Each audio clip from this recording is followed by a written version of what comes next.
Oi gente, tudo bem? Meu nome é Guilherme e nessa aula aqui eu quero falar com vocês um pouco sobre a questão indígena no Brasil, mais especificamente, e a questão da alteridade.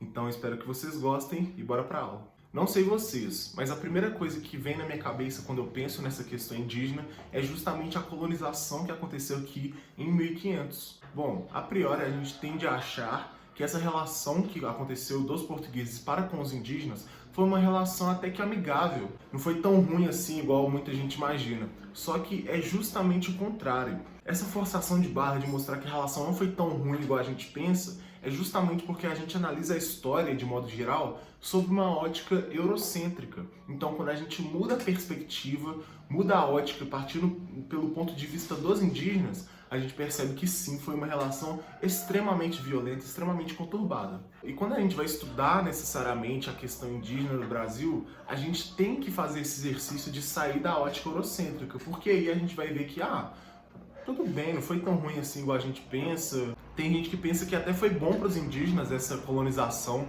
e não teve nada disso, e a gente vai falar disso um pouco nessa aula. E um pouco da questão da alteridade também, que tem tudo a ver com esse tema, que a gente vai falar um pouco mais pro final da aula, tá bom? A gente já sabe que foi uma relação extremamente conturbada, e quem acha que não é porque vê a história sob uma ótica eurocêntrica. Mas então vamos falar um pouco do processo de catequização que aconteceu assim que eles chegaram e colonizaram a América do Sul. Na verdade, eles colonizaram a América toda, mas aqui a gente está focando na América do Sul. Primeiro de tudo, quando a gente pensa nessa catequização, é que não foi uma catequização amigável. Quando eu disse que a visão eurocêntrica tende a forçar essa barra de que não, foi tudo bem, foi amigável, é por causa dessas imagens aqui. Tá vendo que teve essa primeira missa que mostra os indígenas tudo, curiosos até, prestando muita atenção no que o padre está falando, mas na verdade não teve nada disso. Isso é uma visão extremamente romântica dessa colonização, que faz a gente pensar uma coisa meio, os indígenas meio que precisavam disso, porque os europeus, principalmente os portugueses, falavam que os indígenas eram povos selvagens. Então, por eles serem selvagens, eles teriam que catequizar para depois conseguir escravizar. Mas como eu cansei de falar aqui nessa aula já, isso é uma visão eurocêntrica. Vamos tentar olhar essa relação toda, até agora, sob uma ótica dos indígenas. A gente estava aqui na moral, de boa, curtindo, aí chega um tanto de europeu fedido, porque não tinha banheiro no navio, não tinha nada, era muito tempo de viagem. Aí chega todo mundo e estraga o rolê que você tá dando aqui de boa, limpinho, cheiroso, porque a gente tomava banho. Aí chega um tanto de povo selvagem, que aí no caso selvagem seriam eles, os europeus, e estraga tudo que a gente está fazendo aqui e vem querer catequizar, trazer a fé deles, querer escravizar depois. E assim, partindo dessa ótica, quem são os selvagens, na verdade, né? Mas os portugueses tinham pólvora, tinha arma, tinha tudo, então eles conseguiram catequizar os indígenas, né? Existe um livro chamado A Conquista da América, do Todorov, que fala um pouco sobre esse processo de catequização que é muito engraçado, porque os indígenas não eram tão bobinhos. Eles sabiam exatamente o que estava acontecendo, eles tinham uma visão não tão boa assim desses portugueses, porque tem uma parte desse livro que mostra mais ou menos um quiz, por assim dizer, que os portugueses faziam com os indígenas para provar o conhecimento bíblico deles, porque eles estavam fazendo essa catequização e tinham que mostrar se eles estavam aprendendo ou não. E nesses quizzes, muitas vezes, os indígenas chamavam os portugueses de mentirosos, falando que já estava igual aos cristãos porque já sabia mentir. Então é meio que engraçado, só que também, colocando num olhar mais crítico, mostra que os indígenas sabiam exatamente o que estava acontecendo, não tinham uma visão tão boa assim dos portugueses. Essa visão dos indígenas estava extremamente certa, porque os portugueses não queriam nem um pouco o bem deles, pelo contrário, queriam escravizar. Só que para escravizar, primeiro eles teriam que catequizar, porque eram povos selvagens. Mas talvez a pior coisa que os portugueses poderiam fazer para os indígenas não era escravizar, não era catequizar, não era nada. E sim tirar a cultura indígena e tentar colocar a cultura europeia. Como a gente costuma chamar de cultura branca, só que não no sentido de cor da pele só, mas de costumes europeus que, por exemplo, os indígenas não tinham roupa e agora eles teriam que usar roupa. Eles teriam que ler a Bíblia e fora isso, Eles chamavam os indígenas de povos sem lei, sem rei e sem terra, para justamente fazer eles perderem a cultura deles, porque eram povos que tinham uma cultura extremamente desenvolvida. Eu vou dar um exemplo para vocês agora. Bom, algumas curiosidades sobre a cultura indígena para vocês verem que eram povos que tinham uma cultura extremamente desenvolvida. Para você ir para o paraíso, para o céu, você tinha que agir de 4 formas nessa sociedade. Primeiro, você poderia ser um homem que tinha atitudes de homem dentro dessa sociedade. Por exemplo, você ia caçar, você cuidava da sua família, você cuidava da sua esposa, e você era um homem viril, que se relacionava com até várias mulheres para provar essa sua virilidade. Ou você era uma mulher que fazia todo o serviço que uma mulher fazia nesse contexto, que era cuidar da família também igual o homem, só que se submeter ao homem, entendeu? Cozinhar para sua família. Só que os outros 2 grupos que iriam ter acesso ao paraíso, um deles era um grupo que era um homem, só que não se identificava como homem. Então, esse homem teria que fazer todos os serviços da mulher.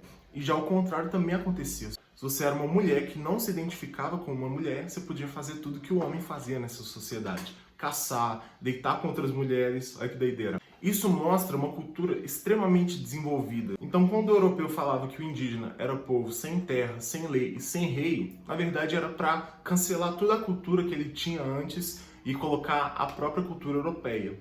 Isso tem um nome, etnocentrismo. Existem várias outras coisas que a gente podia falar aqui sobre a cultura indígena. Eu queria, inclusive, só que senão não dá o tempo. Mas se fosse tempo infinito eu ficava aqui falando o dia inteiro sobre a cultura indígena, porque eu sou apaixonado. Mas vamos trazer um pouquinho para os dias atuais, sobre o indígena no Brasil hoje. Quando a gente pensa no indígena no Brasil hoje, a gente pode ir para 2 lados. Ou o indígena é extremamente demonizado. O que esse povo está fazendo aqui até agora? Indígena tá andando de carro? Como assim? Tá errado isso, não pode não, indígena tem que viver no mato, blá blá blá. Eu já ouvi muita gente falando isso, e é mais normal do que a gente pensa. E a gente esquece que quem estava aqui primeiro, na verdade, era eles. Então, se alguém tem que sair, na verdade, é a gente. Ou o indígena é extremamente idealizado. Nossa, que povo maravilhoso, cuida da nossa fauna, da nossa flora. Ai, que coisa mais linda. Eu também já vi coisa parecida com isso. Vai lá em Porto Seguro, na Bahia, sabe? É idealizado ao máximo os indígenas. Que é melhor do que ser demonizado, só que também não é a relação que eles procuram.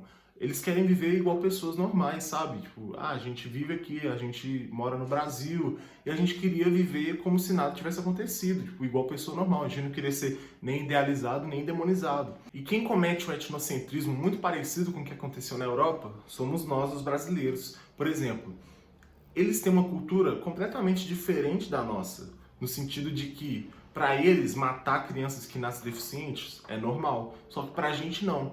Então a discussão é, será que a gente tem que pegar da nossa cultura, da nossa legislação, por exemplo, da nossa Constituição e aplicar na cultura indígena? Não, porque são povos extremamente diferentes e têm a própria realidade deles. O que cabe a nós é respeitar.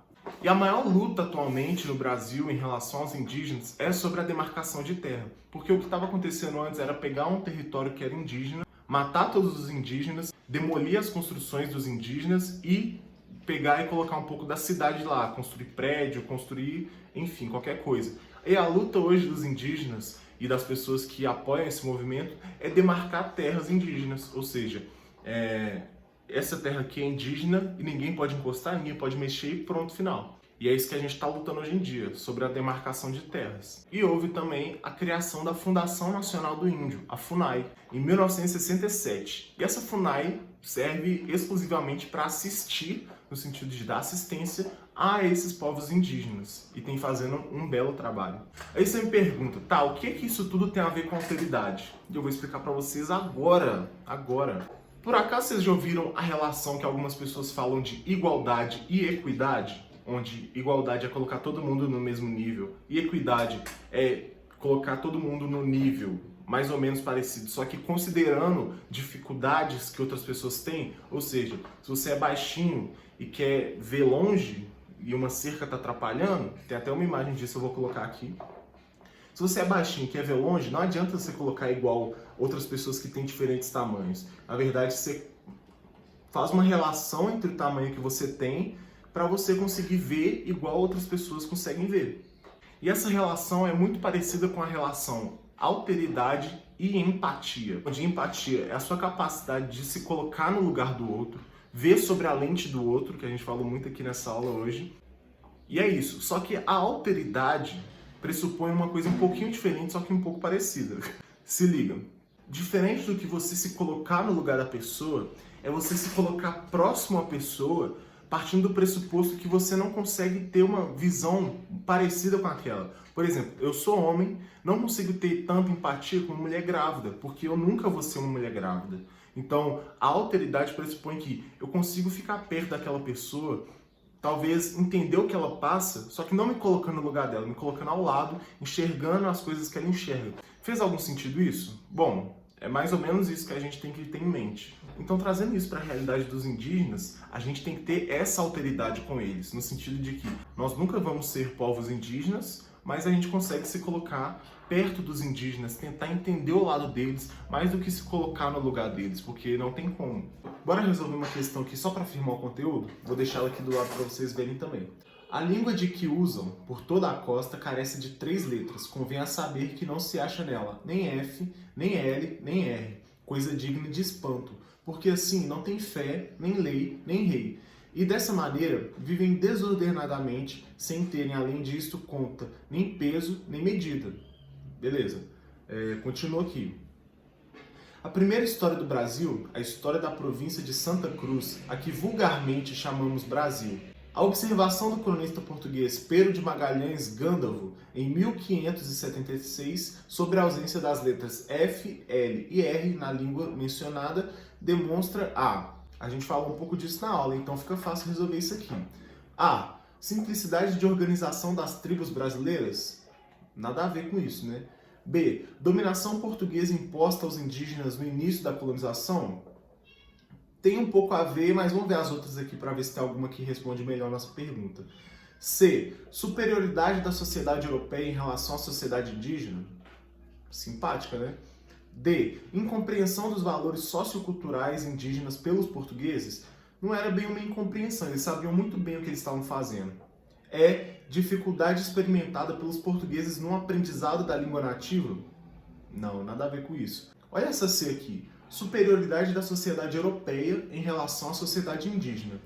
Isso aqui de falar que não tem lei, não tem rei, nem terra, é uma demonstração clara de etnocentrismo. Então, por causa disso, o etnocentrismo pressupõe essa superioridade cultural. E a cultura que se sente mais superior nesse contexto aqui é justamente essa cultura europeia. Até hoje em dia a gente estuda a história muito pelo esse ponto de vista europeu. Então, por causa disso, a letra certa é a letra C de cavalo, superioridade da sociedade europeia em relação à sociedade indígena. Espero que tenha ficado claro e muito obrigado por assistir essa aula.